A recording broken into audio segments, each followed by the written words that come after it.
So that sets up our main event, Popov and Seldon, and let's meet them officially now with Michael Buffett. Ladies and gentlemen, Top Rank Incorporated, in association with the undisputed King of Beers, Budweiser, present the featured bout of the evening. This bout is sanctioned by the New Jersey State Athletic Control Board, Boxing Commissioner Larry Hazard Sr., Chairman Jerry Gormley, Board members Gary Shaw and Richard Harrison, Deputy Commissioner Lawrence Wallace, Supervisor at ringside for the IBF, Robert W. Lee Jr., 3 physicians at ringside. Chief Physician, Dr. Frank B. Doggett. Attending physicians, Dr. Charles Wilson and Dr. Eric Wormser. The timekeeper is Roosevelt Gilbert, counting for the knockdown seconds. Alternate referee, Benji Estevez.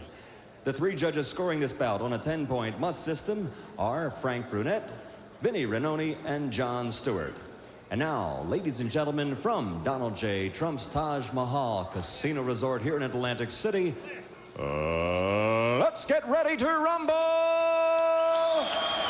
12 rounds of boxing for the IBF Intercontinental Heavyweight Championship. The referee for this contest is James Condon. Introducing first, fighting out of the red corner, wearing the blue trunks with white trim, weighing in at 246 pounds. He's from Novocherkassk, Russia, with an undefeated record of 11-0-1, 8 KOs to his credit. Ladies and gentlemen, the challenger, Alexander Sasha Popov.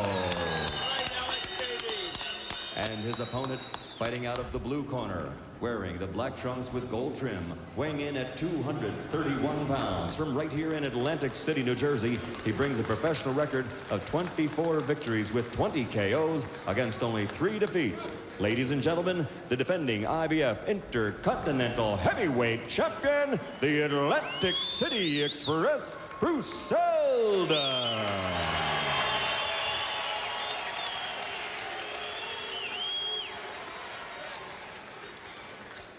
Gentlemen, good evening. You are boxing for the IBF Intercontinental Heavyweight Championship. Protect yourself at all times.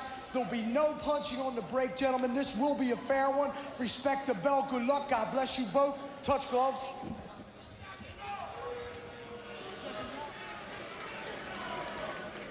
So there's a look at Alexander Popov, and no small lad he at 6'4" and 246, and Bruce Seldon, who comes in a few pounds heavier than he has in the past, and he feels that it is a solid 4 pounds heavier at 231. It's as heavy as he has ever been for a fight, but says he's been working on his cardiovascular. He sparred with Riddick Bowe. He said it gave him a lot of confidence, and he's ready to get started again. And then you see the knockout ratio, Seldon with a little better percentage. Neither of these men are one-punch knockout artists.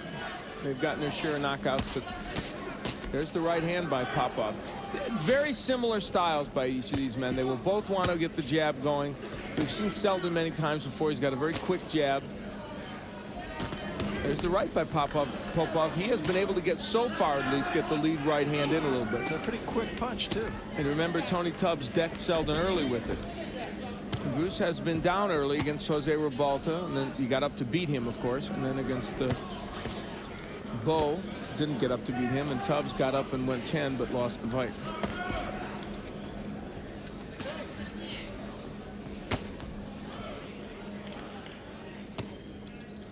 Popov has been fighting in the United States since September of last year.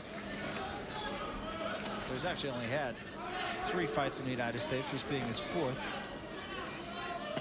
But he made a way stop in Helsinki after leaving Russia.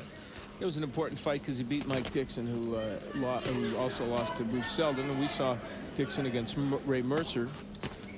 Ironically, Popov, who was supposed to fight Lionel Butler in that card in Boise that we showed you in Ringside Report, that didn't come off, was also offered Ray Mercer on February 6th on the undercard of Bo Dokes. So they decided, no, we're not going to take that. And then this came up, and this was much more to their liking.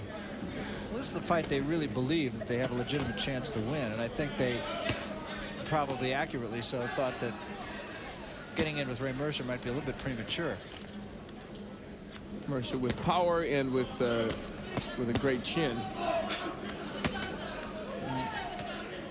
Thinking Popov needed a fight against a tough guy, and of course he's in there against a tough guy in Bruce Seldon, who's doing some pretty good work with the jab right now. The hook may be the difference in this bout for Seldon. He's got a better left hook than Popov, and He has been known to deck people with that hook, and he's landed it a couple times.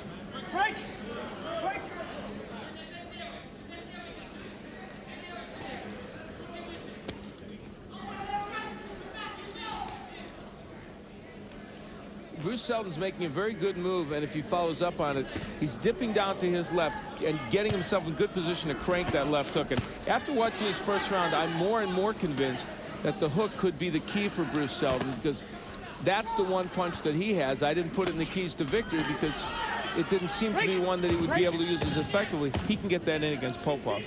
So a pretty even first round. Seldon probably did a little bit the better. We'll be back.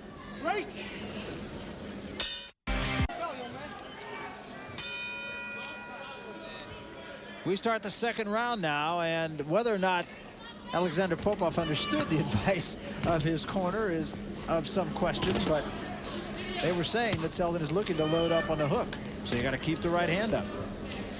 There's the jabs the last round. They noticed what I noticed, I guess, that Seldon hook was a potentially good weapon.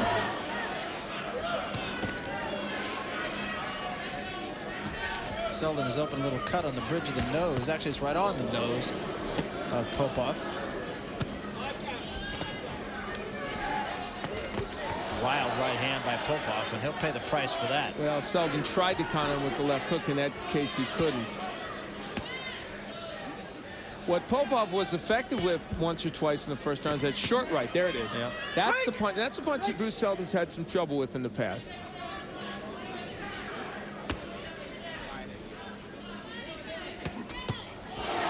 Caught on the gloves for the most part. It's the right idea, though, for Seldon. I really think, see, when he dips down, if he can double with that left hook to the body and the head, he'll really be in business.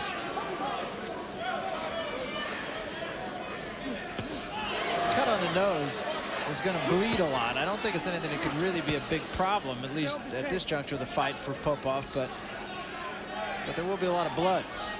We saw a very nasty cut just last week, I believe it was. Wasn't it Frank Pena's nose 2 weeks ago? Wow, that was as bad a cut of the nose as you can possibly have. He's bleeding inside the nose as well, and that could be a little bit more of a problem. And Seldon working the jab very well, and he got a right hand in there that buckled the knees of Popov. Big and right uppercut, yeah. Popov goes down. I think it was the right hand earlier.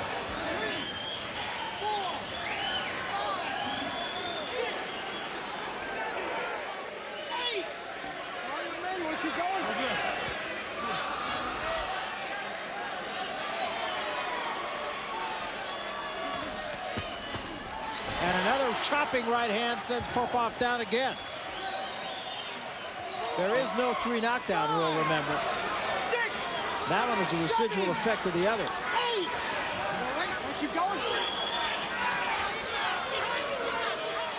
Now Seldon will try to put him on a canvas again. Could be a 10-7 round, actually. Yeah, if he gets him down again, if it's not stopped. Popov trying to do something offensive. He's going to need to try and stay in this bout. Wild left hand. Was a little short with that. And Bruce would do better to start that out to the body if he could. Well, he's had an excellent round here in round 2. That's very good. And as you pointed out, Popov is going to have to be much more compact with that right hand. He's going to really get tagged.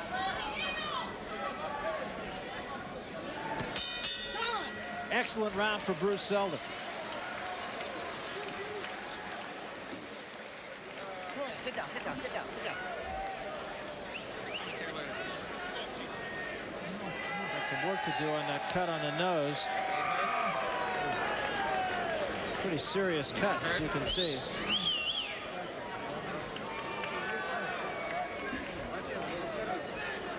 No, stay.